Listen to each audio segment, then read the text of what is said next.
end of this video, you're going to be able to craft your Easter sermon simply, quickly, and efficiently that still speaks to the truth of what we're going through, that contains both lament and joy.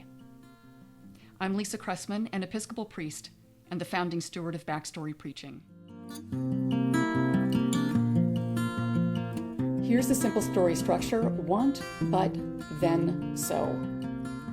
In any story, there is a character who wants something, but something gets in the way. Then they have to figure out how to manage what has just happened. So that's the result of the story.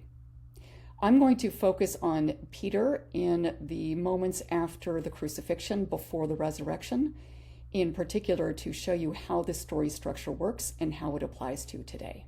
I created this mind map just a few minutes ago, and I have spared you the details of seeing me type, but I did this in real time and was making it up on the fly, which is what you do in brainstorming. Of Jesus. What did Peter want of Jesus? Well, he wanted Jesus to heal people. He wanted Jesus to be a savior. He wanted him to be the Christ, the Messiah, who would bring some kind of revolution to bear for the Jews so that they could get out from under the thumb of Roman occupation. And Peter wants to serve Jesus. He wants to be his right-hand man. But, of course, crucifixion. Peter and the other disciples did not see that coming. It was a huge surprise and left them bewildered. So after the crucifixion and before the resurrection, the disciples had been hiding. They scattered during the crucifixion. They didn't know where to go or what to do. And somewhere after that, they got the news that Jesus had been crucified, that he was dead. But we know they came together because immediately afterwards, and in those 3 days that they didn't know would only be 3 days long, what did the disciples do after thinking Jesus was dead and not coming back? Well, they've gathered together. Time is going by. Like I said, we're in the middle of those 3 days. They probably ate together. They were the only ones in the world who knew what the last 3 years had been like. I would think they would have told a lot of stories.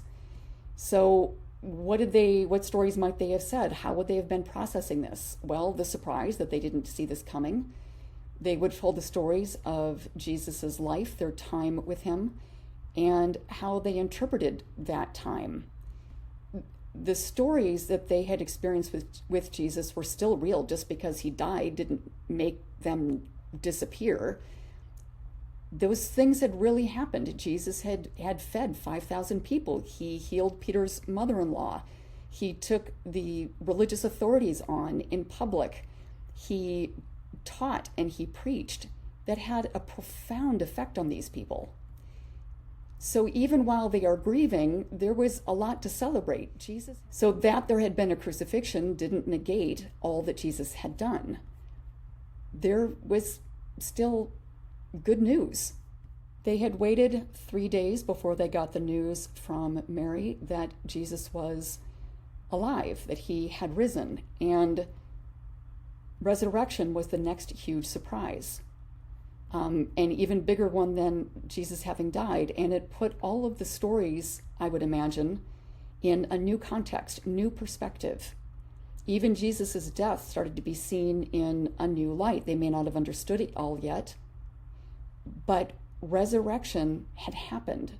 So all the stories that they had had with Jesus and his death and resurrection, all of them were real stories. There was even more to talk about.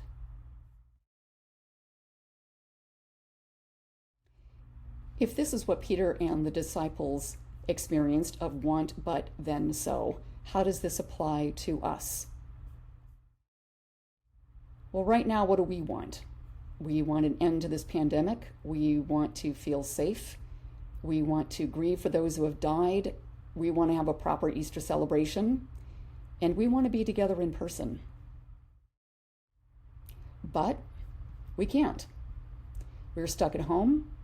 There's no big feast with all of our loved ones and perhaps with our church community. No Easter egg hunts.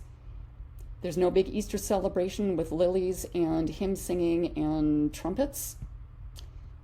There is still grieving and lamenting, and the death count has risen to new record levels in this pandemic. And it's really hard to find joy. Then we can tell the stories, as I imagine Peter and the disciples did, not understanding how all of this fits together, not knowing how it works, not understanding how there can be such extraordinary grief and fear and loss and hunger while we're celebrating Easter Day. How can we have this much lament combined with Easter joy? Well, we can tell the truth of what's happened. We do grieve and we do lament. And the truth of Jesus is as true today as it always was. Jesus heals. Jesus took on the religious authorities. Jesus fed 5,000 people.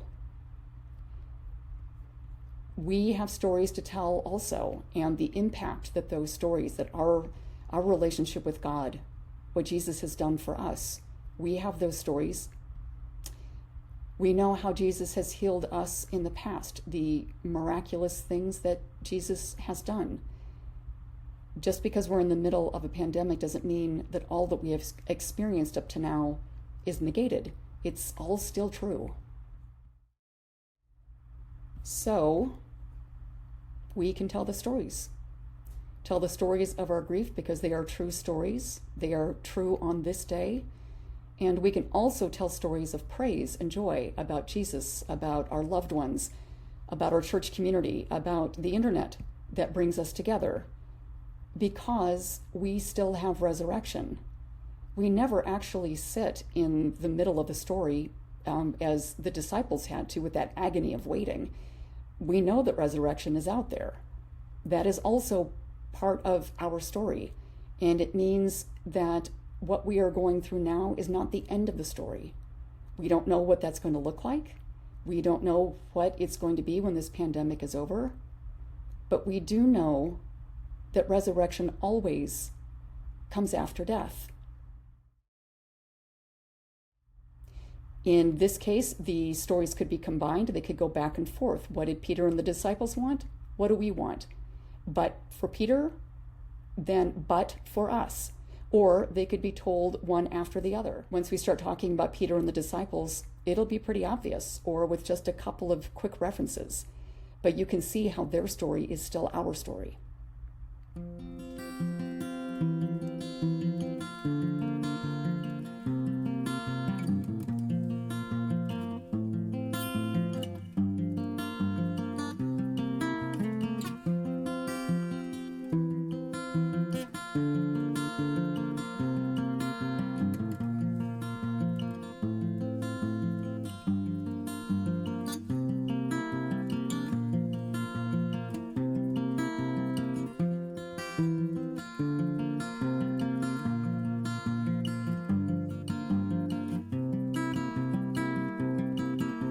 So tell the story this Easter of both lament and joy, and your sermon will come together quickly and easily.